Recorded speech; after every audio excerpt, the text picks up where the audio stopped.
Want to make sure you never miss a new release from the official Creepypasta.com YouTube channel again? Be sure to subscribe and hit that bell to turn on notifications.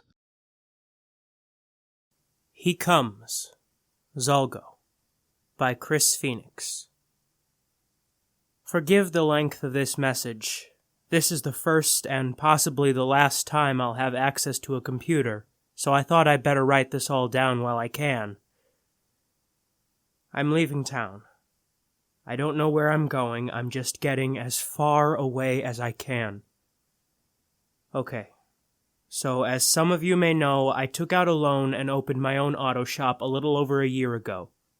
Business has been going decently well, I can't complain, and I've always been grateful to all of my customers who would come to me exclusively when God knows there are so many already established places in town.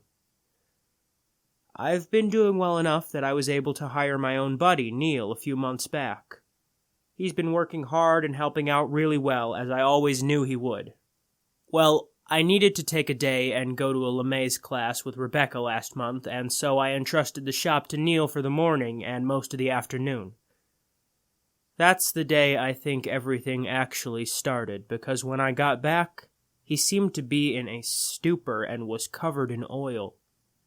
He'd even had some smeared across his face, as if he'd tried to drink it or something. I told him to go home and clean himself up because we had no clients at the moment and I could take care of anyone who came in for the time being. He came back 45 minutes later, but he was still much quieter than usual. He worked as well as he ever did, but something just seemed off about him. I asked him if anything happened while I was out, and he just shook his head. I asked how many clients we had, and he just muttered something unintelligible. I asked him to repeat himself, and he turned and glared at me, and for the briefest moment I could have swore his eyes appeared to be completely black. No iris, just utter, all-consuming blackness. I stumbled back and bumped a shelf, knocking things down. When I looked back at him, he was still looking at me, but he didn't seem to be glaring hatefully the way he had before, just seemed kind of out of it. Just a couple, he answered. Some woman and then a tattooed biker-type looking dude. I assumed one of them must have asked for an oil change, and that's when he spilled it, so I asked if he had any trouble, and he simply shrugged. I'd looked around the garage while he was gone, and I saw no traces of an oil spill. Whatever had happened, he must have gotten it all over himself, but none of it anywhere else, miraculously.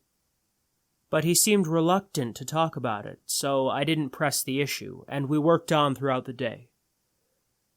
That day and the next were relatively normal, other than him still being awkward and quiet. I asked him if he'd like to go out and get us lunch while I tended the shop, and he said sure. When he came back, I was busy doing a diagnostic for a client, so he put the food on the counter in the office to wait for me and went ahead and ate.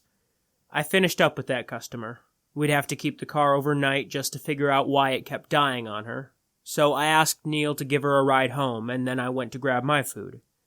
He'd brought me some Chinese food and an iced tea, so I opened the soy sauce packet to pour some over my food when I noticed the strangest thing. It was as if the soy sauce was a living thing somehow, spreading out like dozens of squirming, inky black maggots when it fell onto the fried rice and buried itself inside. I took the fork and started to scoop out the rice to look deeper inside, and a small, smoky tendril would rise from the rice occasionally and dissipate. I was incredibly hungry at that point, but I was way too creeped out to eat that, so I chucked it and the iced tea in the garbage and decided I'd just wait till I got home that evening to eat. I'd never in my life seen anything remotely like that, and I couldn't even fathom how I would ask Neil if he'd noticed anything similar. As cold and distanced as he'd been lately, I was sure he'd look at me like I was Looney Tunes, so I just shut up about it. That Friday, we went out to the old watering hole as we always do to get some drinks and watch the local bands play, and Neil was just as quiet and distracted as he had always been. He's not a bad-looking fellow, though, and so despite him not really going out of his way to speak to anyone, a woman came over who was sitting and started talking to him.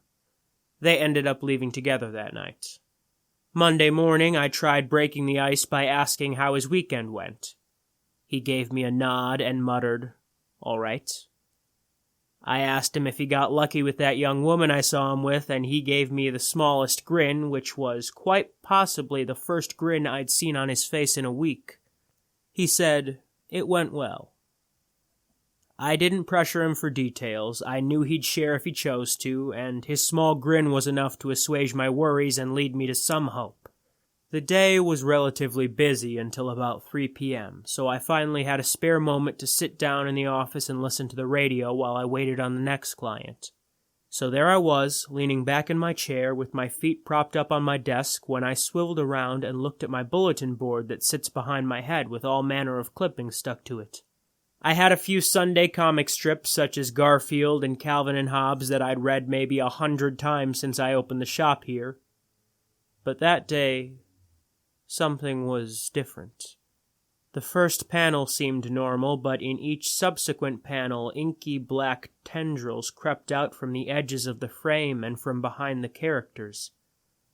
Blood dripped from the ears and eyes, and sometimes even their noses, and in each of the strips one of the characters would say, "He comes."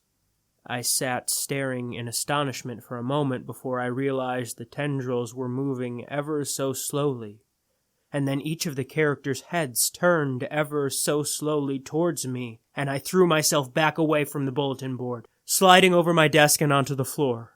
I ran out into the garage and yelled for Neil. I could not be the only one to see this. To my surprise, he had gone, and so I hesitantly walked back to the office and peered inside.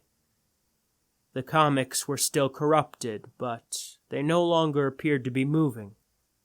I crept over to it and reached out to pluck one of the comics free, when I noticed the inky black tendrils starting to seep across the page towards where my fingers were, at least 3 times as fast as they'd moved before, and I jerked my hand away.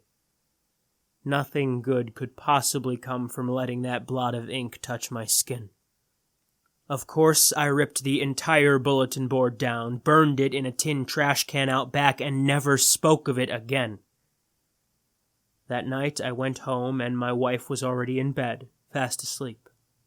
My mind was racing, and I couldn't even bring myself to eat dinner that night. With no one to vent my worries to, I fell into a restless sleep and kept awaking to nightmare after nightmare, seemingly every hour of the night until I just gave up on sleep entirely.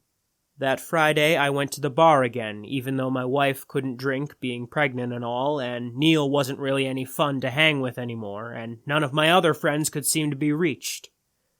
I just needed to get a good buzz, and I'd start feeling better, I reckoned. After downing a couple beers, I excused myself to the restroom when I noticed I was more inebriated than I'd estimated, so I leaned over the sink to splash some water into my face, and that's when I heard it. Like a sheet of fabric being dragged across a floor, a voice rasped ever so quietly out of the drain. It sounded like a prolonged exhale for the longest time until I finally recognized words hidden amongst all those vowels. He comes. Cracks appeared in the porcelain, snaking out from the ring around the drain. At least they looked like cracks at first, but after a few seconds I recognized them as the same tendrils of corruption I'd seen on the comics. I stumbled backwards out of the bathroom door and right into someone's chest. I turned around and stared up into the pitch-black eyes of a 6.5-foot biker with tattoos covering every inch of exposed skin. I stumbled back away from him, and his evil, piercing gaze followed me as I retreated through the bar. I felt like I was in a dream, where whenever you're running for your life, it feels like running through quicksand. As I walked across the room, I noticed the biker wasn't the only one staring at me.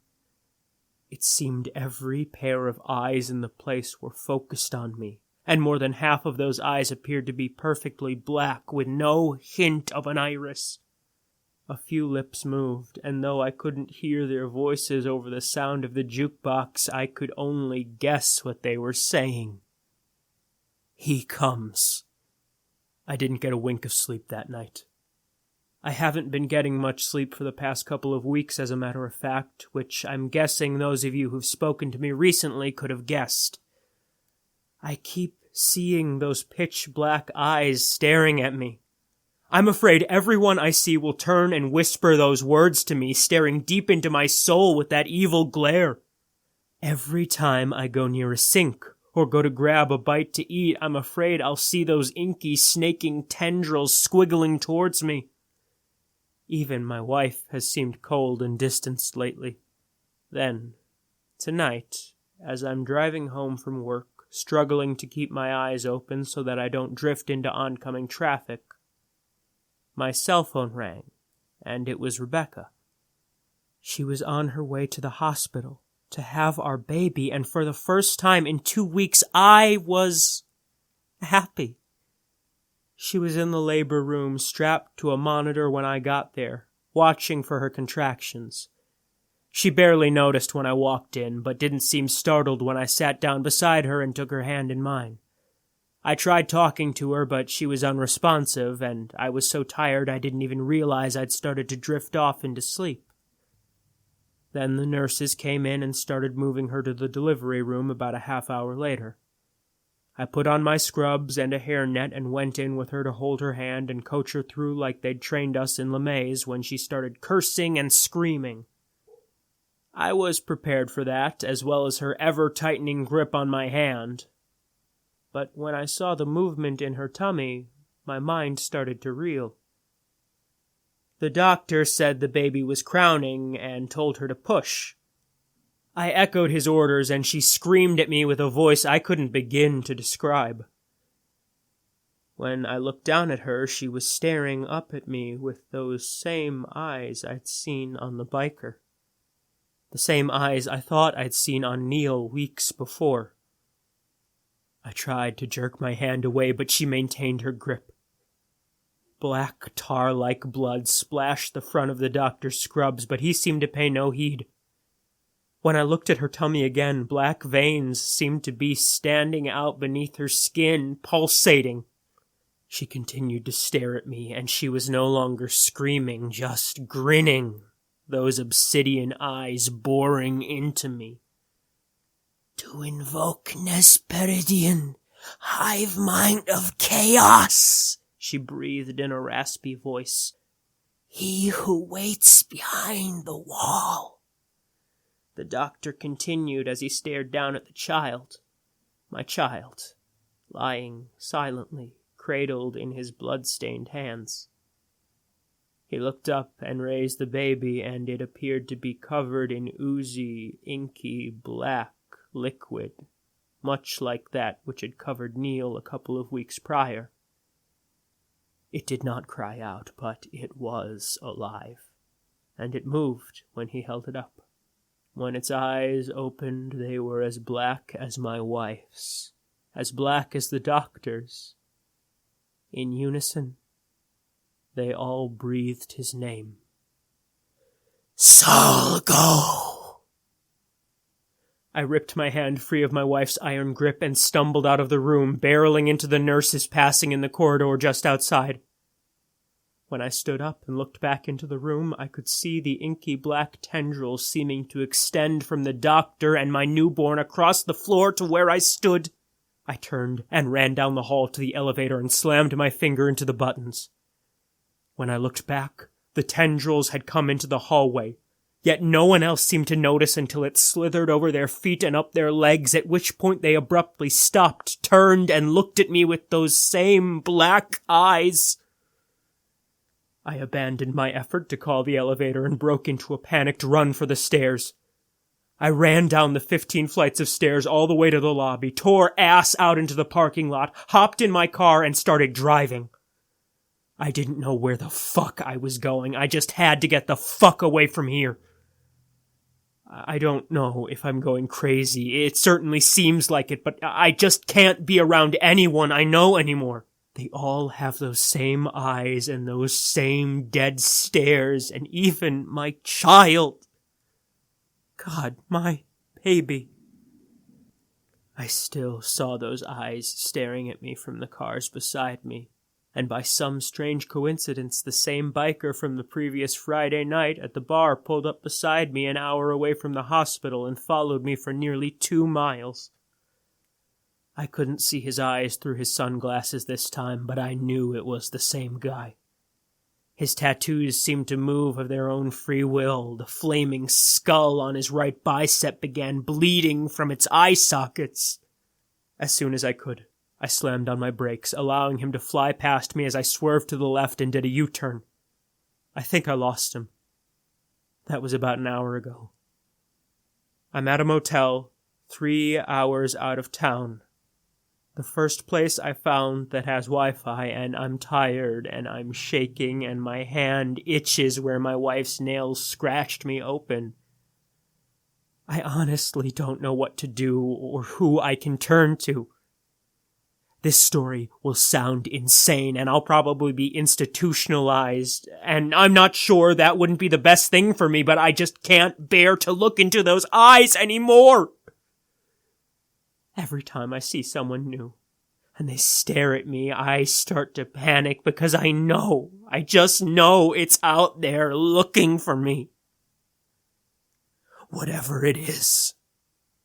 And even when I lay down and start to drift off to sleep, I hear those words. He comes.